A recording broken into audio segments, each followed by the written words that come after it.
Сәлем достар, менің каналыма қош келдіңіздер.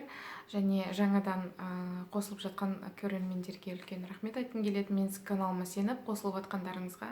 Және де әлі қосылмаған болсаңыздар, астында қызыл нүкте бар, подпискаға бассаңыздар, күнделікті мен видеом туралы алып отырасыздар. Жаңа шыққан видео туралы сіздер біліп отырасыздар. Және де мен өзім таныстырып өтейін. Менің атым Гүлім Маратқызы. Мен дәрігер болып табыламын. Жалпы семейный врачпын және неонатологпын, педиатрмын. Сондықтан осындай медициналық тақырыптарды қозғап тұрамын. Жалпы көп сөйлемей біздің тақырыбымызға көшейік. Мен бүгінгі екінші видеоны шығарып жатырмын. Безеу туралы бірінші бөлімді көрмесеңіздер, міндетті түрде көріңіздер. Ол жерде мен бірінші препарат азелаиновая кислота, былай айтқанда скинарен дейді, аптекадағы атты. Негізі ішіндегі құрамына азелаиновая кислота. Ол бетті прыщиктерді құрғатады, безеулерді құрғатады, және де бұл противовоспалительный эффекті да береді. Және де екінші препарат ол адапален деген препарат. Мен айтып жатқан препараттардың бәрі біздің аптекаларда бар, біздің протоколдарда безеуді емдеуде бар.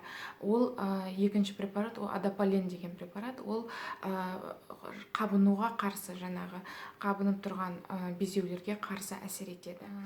Келесі препарат ол бензилпероксид деген препарат. Ол 2,5-10%-ке дейін болады. Құрамын негізі бұл бензилпероксидтің аптекада сататын аттары көп. Сіздер аптекаға барғанда былай сұрайсыздар, бензилпероксидті құрамымен қандай мазь немесе келдері бар деп. Көбінесе аты оның базирон деп аталады. Базирон ол не істейді? Беттегі безеулердің бәрі құрғатады, және де қабынуға қарсы әсері бар. Негізі үш топ бұл антибиотиксіз әсер ететін, көбінесе ішінде кислота бар құрамындағы дәрілік препараттар. Үшеуін айттым, енді төртінші ол антибиотик, біз білетін антибиотик. Антибиотиктер бұлар көбінесе азитромицин, эритромицин, клиндамицин құрамдас сіздерге көбінесе сататындары солар. Біз ең көп білетін зинериттің өзі ішінде антибиотигі бар. Оның ішінде, мен ұмытпасам, ол азитромицин ішінде құрамы. Ол не істейді? Бұл беттегі қабынып тұрған безеулердің бәрінде ішінде көбінесе біз білетін ірің болады. Безеудің сол іріңге қарсы, сол бактерияға қарсы өлтіреді. Ол көбінесе бетке точечно жағуға болады, және де ол антибиотиктерді ішуге болады, ішке қабылдауға болады. Сіз бірінші бетіңізді тазалап аласыз, бетіңізде безеуді азайтып аласыз. Тек қана бетіңізде безеуден кейінгі қызарулар қалған кезде, активный безеулер жоқ кезде, сіздер осы бетіңізді емдегеннен екінші этапқа көшесіздер. Ол екінші этап бетті дұрыс күтімі. Беттің дұрыс күтімі ол болмаса, сіздің алдында жасаған еміңіз босқа кетеді. Сіз 3 ай антибиотикпен емделесіз бетіңізге, емделгеннен кейін жақсарып қалады, ал антибиотикті қойғаннан кейін қайттан шығып кетеді. Өйткені сіз бетіңізге күтім жасамаңыз, соны сақтап қалу керек. Бірінші күтім, қыздар, сіздерде косметика болса, ер бала болсаңыз, сіздерге де болады. Мындай мицеллярный вода, мицеллярлық сулар арқылы косметиканың бәрін жуасыз. Бұл жерде мицеллярлық судың ішінде көбінесе майлар болады. Сол арқылы майды тек май ғана ағылады. Сол үшін сіздер мицеллярлық вода сумен міндетті түрде беттеріңізді жуып өтулеріңіз керек. Одан кейін мен драгоценные масла деген черножемчугпен бетімді сылаймын. Осын майдан жасалған, 7 түрлі майдан, сон бетімді сылаймын. Содан кейін жуып тастаймын. Содан кейін мындай пенкамен, бетті жуатын пенка. Бұл әшейін пенка емес, бұл 7 түрлі май бар. Сол екеуі бір фирманыкі, бір линияныкі, сонымен бетімді көпіріктеп жуамын.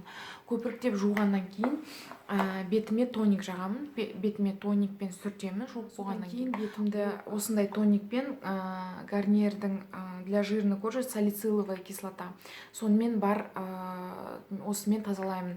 Жаңағы бәрі үшеуін жасап болғаннан кейін бұл кешкі мен бет тазалауым. Бұл не істейді? Бұл сіздің порыларын көбінесе акне шығатын, көбінесе жаңағы проблемный беттерді порылардың бәрі ашық болады. Сол жерлерге кір жиналып, сіздерде безеу пайда болатын содан. Мынау жаңағы айтады ғой, салициловая кислота, сол жаңағы порыларды кішірейтеді. Сол ішінде шамалы 2% кислота бар, сондықтан бетіңізді сүртіп өтесіз. Содан кейін мен көбінесе аптасына 2 рет осындай эксфолиация жасап тұрамын. Эксфолиация дегеніміз не? Ол беттегі бір қабықты, яғни жаңағы безеулердің ішіндегі майларды, кірлерді, бетіңіздің бәрін бір слойын тазалап шығады. Сол бұл мен Кора деген компаниянікі. Бұл мен айтып жатқан препараттардың бәрі, айтып жатқан нәрселердің бәрі арзан, магазиннен сатып алуға болатын, аптекадан немесе былай супермаркеттерден алуға болатын нәрселер айтып жатырмын. Мен сіздерге бір қолжетімсіз нәрселерді айтып жатқан жоқпын. Мен сіздер сияқты қарапайым қызбын, сондықтан сіздердің қолжетімділігі. Мынау фруктовые кислоты, мынау кислоты бар. Сіз бірінші кислоты алдында қолданбаған болсаңыз, енді қолданып тұрған болсаңыз, мына кислоталарды абайлап қолданыңыз. Бірінші мына жеріңізге немесе мойныңызға бір жерге жағып көріңіз. Сізде аллергия жоқ па, қызару жоқ па, сондай болса ғана бетіңізге жаймендеп жағып көресіздер. Бұл не істейді? Бұл бетті жаңартып отырады. Майлы бетте өте көп май салы бөлінеді ғой, сондықтан бәрін тазартып отыратын осы кислоты. Көбінесе сіз косметологқа барып беттерін тазартып жатады, қыздар, жұлдыздар беттері жасарып тұру үшін осы кислоты көбінесе қолданады. Және де мен екінші осымен ауыстырып тұрам, аптасына 2 рет, 3 рет жасап тұрам. Және де бұл гиалуроновая кислотамен, мынау фруктовый кислоты. Фруктовыми кислотами бұның ішінде оқысам көптеген фруктовый кислоталар бар. Сондықтан екеуін араластырып жасап отырамын. Және де ең соңғы этап ол бетіңізді бәрін жаңағы кислоталарды 5 минутқа ұстайсыздар, 5 минуттан кейін жуып тастайсыздар. Жуғаннан кейін ең соңғы этап ол бетті ылғалдандыру, бетті питание жасау, кәдімгі кремдер арқылы. Кремді бетіңізге алып жағасыз, түнде болсын, күндіз болсын, жұмыстың алдында болсын, бетіңізде міндетті түрде крем болу керек. Өйткені сыртқа шыққанда сіз шаңға шығасыз, сыртқа шыққанда бетіңіз кір болады. Сондықтан сізге міндетті түрде бетіңізге бір слой керек. Бетіңізге әжім түспес үшін, бетіңіз қорғалып тұру үшін крем жағып тұру керек. Бетіңіз жирный болса да, қандай бет болса да бетте крем болу керек. Оны сіздерге 100% айтамын. Содан кейін бетке крем жағатын. Сосын мен көбінесе көз алдына арналған, кремдер жағам. Өйткені көздің жаңағы әжімдер түсірмес үшін, соның алдын алу үшін көбінесе кремдер жағам. Сондай, егер сіздер осындай уходты жасамасаңыздар, жаңағы алдында емделгеніңіз босқа болады.